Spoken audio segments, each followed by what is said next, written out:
சிங்கப்பெண்ணே சீரியல்ல வர வில்லன் நடிகர் யார் தெரியுமா? விஜய்க்கும் அவருக்கும் என்ன சம்பந்தம்னு தெரியுமா?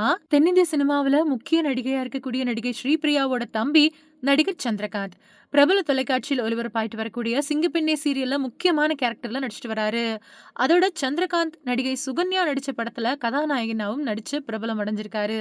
அது மட்டும் இல்லாம நடிகர் விஜய் நடிப்புல ரொம்ப பெரிய அளவுல வெற்றி பெற்ற மின்சார கண்ணா அப்படிங்கிற படத்துல விஜயோட அண்ணனாவும் நடிச்சு பிரபலம் அடைஞ்சவர் தான் சந்திரகாந்த்.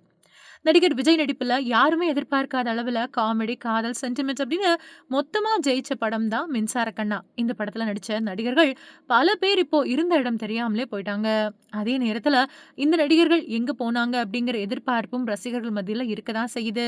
அதுல நடிகர் விஜயோட அண்ணனா கூர்க்கா வேஷத்துல குஷ்புவோட வீட்ல நடிச்சவர் தான் நடிகர் சந்திரகாந்த். இவரு நடிகை சுகன்யா கூட அன்று கண்ட முகம் அப்படிங்கிற படத்துல நடிச்சிருக்காரு. இந்த படத்துல சந்திரகாந்த் செகண்ட் ஹீரோ மாதிரி மாசாவும் காமெடியாவும் நடிச்சிருப்பாரு. அதோட சந்திரகாந்த் நடிகை ஸ்ரீபிரியாவோட தம்பி தான். ஸ்ரீபிரியா சினிமாவுல நடிச்சுக்கிட்டு இருக்கிறப்போ சின்ன திரையில நடிச்சுக்கிட்டு இருந்தாரு. ஒரு சில சீரியல்களை இவரே இயக்கியும் இருக்காரு. இந்த நிலையில தான் இப்போ நடிப்புல இருந்து ஸ்ரீபிரியா விலகி இருக்காங்க. அது மட்டும் இல்லாம அவங்களோட தம்பி சந்திரகாந்த் பாலச்சந்தர் இயக்கத்துல வெளிவந்த மனதில் உறுதி வேண்டும் அப்படிங்கிற படத்தின் மூலமா தான் சினிமாவுக்கு அறிமுகமானாரு. அதுக்கு பின்னாடி ஒரு சில படங்கள்ல நடிச்சுக்கிட்டு இருந்த நிலையில கனகா நடிச்ச ஒரு படத்துல கதாநாயகனாவும் சந்திரகாந்த் நடிச்சிருக்காரு.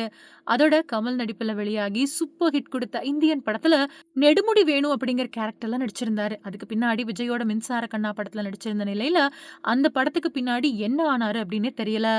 இப்போ இவரு பிரபல தொலைக்காட்சியில ஒளிபரப்பாயிட்டு வரக்கூடிய சிங்கப்பெண்ணே அப்படிங்கிற சீரியல்ல நடிச்சிட்டு வராரு. இந்த சீரியல்ல கதாநாயகி ஆனந்தி குடும்ப சூழ்நிலை காரணமா கிராமத்துல இருந்து சென்னைக்கு வந்து கார்மெண்ட்ஸ்ல வேலை செய்றாங்க. அங்க வில்லனா சந்திரகாந்த் இருக்காரு. கார்மெண்ட்ஸ்ல இவங்க செய்யக்கூடிய செயல்களை பார்த்து நிறைய பேர் திட்டிக்கிட்டு இருந்தாலும் இந்த சீரியல் இப்போ டிஆர்பில முதல் இடத்தை பிடிச்சிட்டு வருது.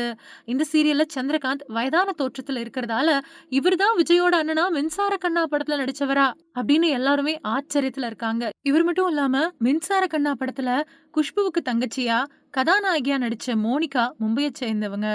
இவங்களோட திரை வாழ்க்கைய ஹிந்தி சினிமாவில தான் ஆரம்பிச்சாங்க. அதுக்கப்புறமா 1997வது வருஷம் காலியா அப்படிங்கிற ஹிந்தி படத்தின் மூலமா முன்னணி நடிகையா மாறினாங்க. அதுக்கு பின்னாடி தான் மோனிகா தமிழ்ல அறிமுகமானாங்க. 2010வது வருஷம் இயக்குனர் ராகேஷ் சிங் அப்படிங்கிறவரை கல்யாணம் பண்ணிக்கிட்டாங்க. ஆனா இவங்களோட கல்யாண வாழ்க்கை அதிக நாட்கள் நீடிக்கல. ஒரு வருஷத்துக்குள்ளேயே இவங்களோட கல்யாண வாழ்க்கை முடிவுக்கு வந்துருச்சு. விவாகரத்துக்கு பின்னாடி திரைப்பட வாய்ப்புகள் பெரிய அளவுல கிடைக்காததுனால சீரியல் பக்கம் திரும்பினாங்க. திரைப்படங்கள்ல வாய்ப்பு இல்லாத நடிகைகள் நிறைய பேர் சீரியல் பக்கம் திரும்பக்கூடிய மாதிரி அவங்களும் சீரியல் பக்கம் திரும்பி இப்போ பல ஹிந்தி சீரியல்கள்ல நடிச்சுக்கிட்டு இருக்காங்க.